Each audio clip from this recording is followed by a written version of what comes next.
Welcome to Tug Life Alaska, where I'm on a mission to save and restore a classic 1981 Nordic Tug 26. Meet the Sherry Lynn in all her glory. She has served as a commercial salmon trawler out of Yakutat, Alaska for the better part of a decade. She's certainly seen better days, but I think she's got at least one more chapter left in her.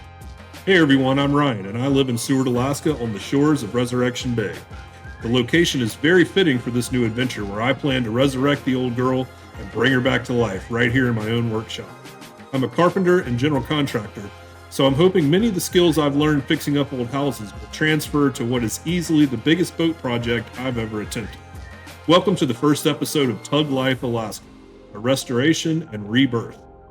Like a lot of you, I got sucked into the world of YouTube channels like Sail Life, Samson Boat Company, Andrew Camerata, and Diesel Creek.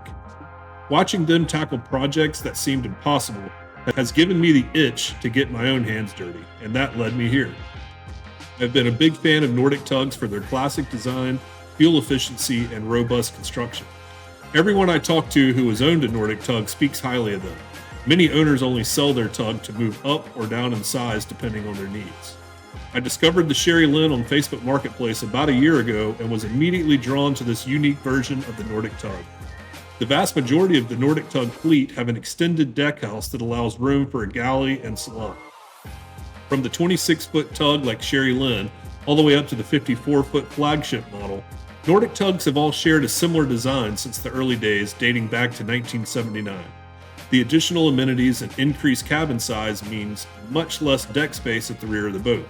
I like the larger open cockpit on this model that will provide ample room for fishing or just lounging at anchor. The Sherry Lynn checks several boxes that are important to me. Number one, she has a fuel-efficient inboard diesel that burns less than a gallon per hour at cruising speed. Number two, she is small and light enough to be trailered behind my 3/4 ton pickup. This will make winter storage and maintenance much more affordable and convenient. Number three, she has basic sleeping and cooking amenities, allowing me to spend several days on the water, particularly for fishing and hunting trips. And last but certainly not least, she is a great looking boat whose design harkens back to the simplicity and strength of old workboats. That fits my practical nature when it comes to most things. So you might be asking the million-dollar question, how much did you pay for that? Well, it certainly wasn't $1 million. These boats in turnkey condition can sell for anywhere from the low 40,000s to over 100,000 depending on condition, upgrades, and equipment. When I first saw the listing, the owner was asking $13,500. I watched the price creep down over the following months, and when it reached about half of that, around $6,500, I decided to reach out. We agreed on a day and time for me to fly to Yakutat to see her in person. It was overwhelming to say the least, seeing firsthand all of the work she would need. I stayed at a friend's place that night and laid in bed wondering if I should just fly home and forget it. The next morning, I decided to make him an offer based on what I had seen and what it was going to take simply to get her home. I offered him $1,000 cash, and he agreed. So here we are.